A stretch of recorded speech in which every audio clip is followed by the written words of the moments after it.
Hello dear friends and welcome to Huglar Anime Cafe. I'm your host Huglar. Today I would like to present to your attention dramatic story of death row convicts who must find an elixir of immortality for Shogun.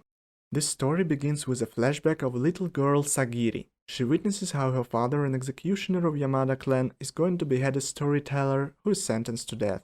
The skill of her father is so high that the convict doesn't feel anything and even bows to the audience after being executed. Sagiri promises herself to reach his level of mastery.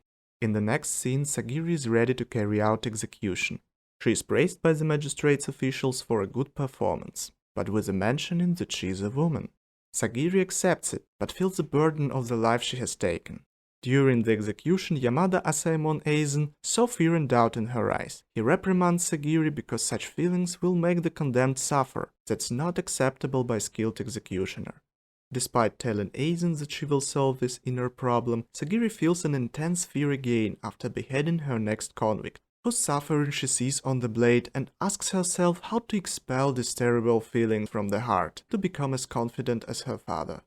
In the present, she places a mask on Gabimaru and thinks about him as a person whose life she could possibly take without any doubts, giving him peaceful death. At Edo, the death row criminals are gathered for a briefing with the Shogun, Tokugawa Noriyoshi, and his representatives. Shogun is the title of the military commander of Japan during the period from 1185 to 1868. Shogun was nominally appointed by the emperor, but in fact he was a ruler of the country. Sagiri recognizes a few convicts using her register book. Gabimaru complains about the mask because he wants to see the Shogun, but Sagiri refuses to remove it.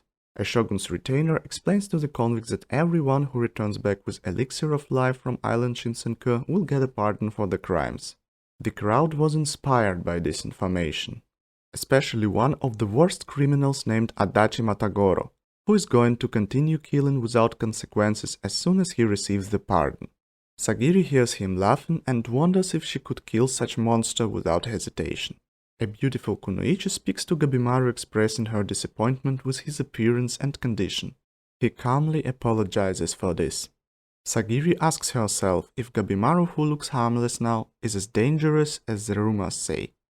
After removing their masks, the criminals observe a samurai blooming with flowers. He is the only survivor of the 60 men who were sent on the last expedition. The convicts start complaining about this suicide mission. The retainer informs the condemned that they are allowed to leave any time, and one of the criminals tries to walk out.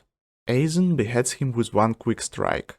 The retainer explains that every participant of expedition will be monitored by a representative of the Yamada clan, and if this monitor dies during the mission, the convict will never leave the island. Gabimaru asks Sagiri if this was true, and she confirms it. Shogun gives an order to the retainer, who informs the convicts about the limited capacity of the ship and the number of Yamada clan representatives. Most of condemned are confused by what he meant, except of a red-haired bandit who kills a criminal next to him to prove that Shogun wants them to eliminate each other until only a certain number of convicts remains. This bandit gets rid of a terrible criminal Adachi Matagoro, saying that those who hesitate will die. The retainer even doesn't allow the criminals to untie their hands. That's also Shogun's idea. Speaking to himself, the retainer wonders what is the point of this carnage. Perfectly happy with such situation, Shogun enjoys this cruel and pointless battle, and is curious about who are elite criminals with special abilities. One of retainers informs him about them, the young bandit king who commands a whole village, the kunoichi, aka female ninja, who killed every defender of Sagiwa castle, the greatest swordsman, Blade Dragon, the giant who eats bears, and the living legend Gabimaru the Hollow, who doesn't take part in this slaughter. During the massacre, Aizen tells Sagiri that such expedition will be very dangerous for her, and she's not suited for the job of an executioner at all. He means that the warrior's daughter should live quietly in father's mansion. Sagiri calmly accepts his criticism, but responds that she didn't choose such life. In the memories from her childhood, we can see that violence and death center around everyone in the Yamada clan.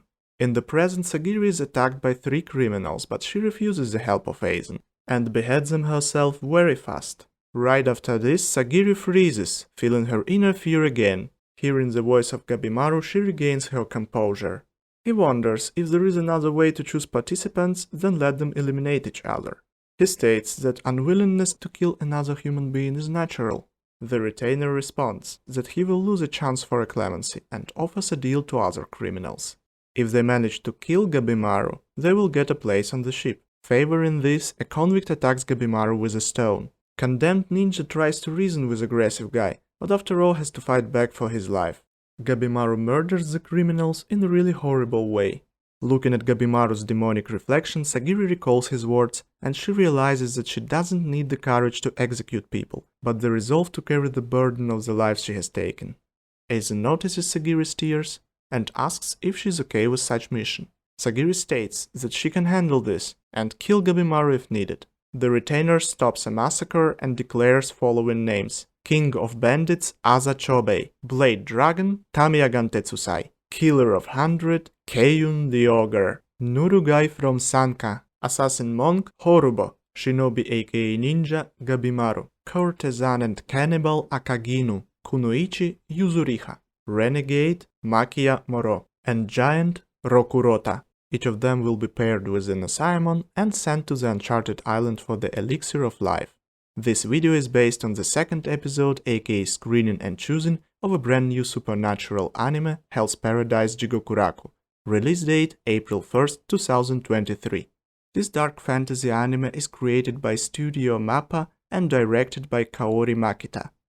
If you are interested in the first episode of this story, you will find the recap and playlist in the end of this video. If you enjoyed this video, please hit the thumbs up button and don't forget to subscribe for videos like this. Please comment this video and share it with your friends. Thank you very much for watching.